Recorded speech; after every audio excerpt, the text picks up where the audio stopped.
रहो। विश्वामित्र स्वयं कहते हैं तो देखिए एक छोटा सा बालक बाबा को क्या जवाब देता है। ब्राह्मण बन के गए थे विश्वामित्र, जवाब दिया और कहा है कि सुनो, हे ब्राह्मण आप तो ज्ञानी हैं, रोए के रोहित ने जवाब दो।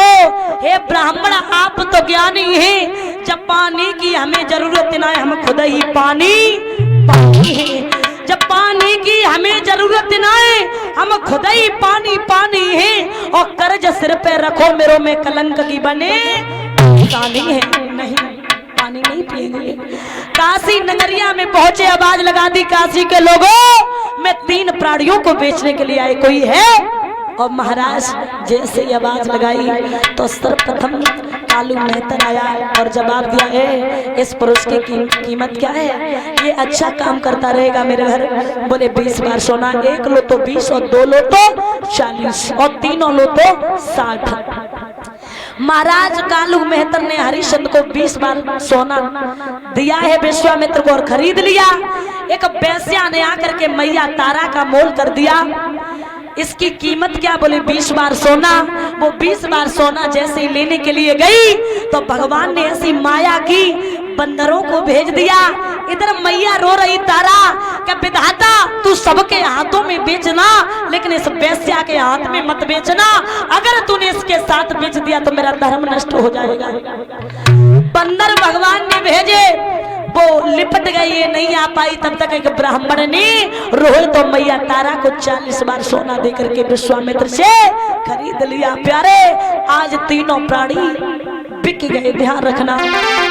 अरे काशी की बीच जरिया में, बजरिया में, ओ भैया बिक गए 3 डगरिया, भैया बिक गए।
महाराज तारा हरिश्चंद्र की तरफ देखती है और हरिश्चंद्र ने का जवाब दिया, माफ करना तारा, मैं बड़ा निर्दयी हूँ जो मैंने तुम्हें बेच दिया।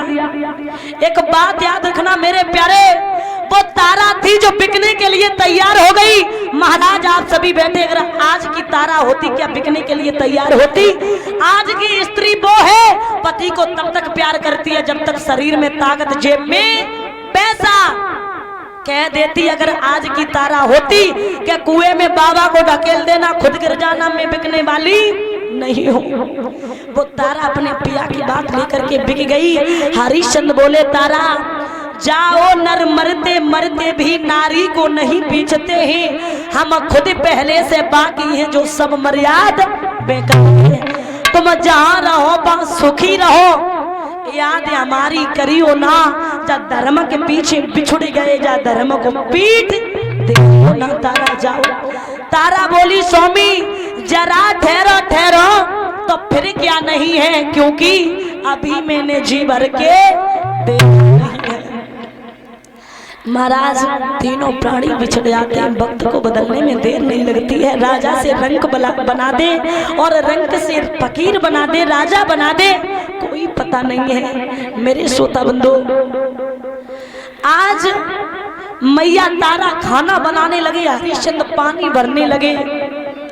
और जब पानी भरते हैं वो ही विश्वामित्र कहीं कौड़ी के रूप में, कहीं अंधे के रूप में, कहीं लंगड़े के रूप में आते और भोजन खा जाते। जैसे ही भोजन आता है बोले आप मुझे दे दो भोजन, मैंने आज 10 दिन हो गए भोजन नहीं किया। हरिश्चंद्र विचार करते मुझे तो 5 ही दिन हुए, ऐसे 10 दिन हो गए, चलो इसे भोजन दे दे। बड़े दयावान हैं महाराज, खुद भोजन नहीं किया, शरीर जर्जर हो गया। पानी भरते भरते आज 36वां दिन आया और पानी भरने के लिए पहुंचे। जिस नदी पे पानी भरने के लिए गए थे उस नदी का नाम था देवकुल्या नदी। उस नदी पे जब पानी भरने के लिए गए तो महाराज पानी भर रहे लेकिन वो घड़ा उठ नहीं रहा है, बड़ी कोशिश कर रहे। तब तक तारा आ गई। हरिश्चंद्र ने देखा तारा तुम मेरे सुख दुख में साथ दिया, तुमने आज तो बहुत अच्छे वक्त पे आई तारा, एक काम करो मेरे से घड़ा को उठवा दो। तारा बोली क्या कहते हो, घड़ा नहीं उठवाऊंगी।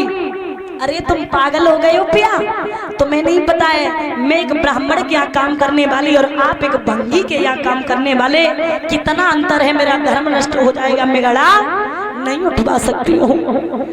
हरिश्चंद्र ने जवाब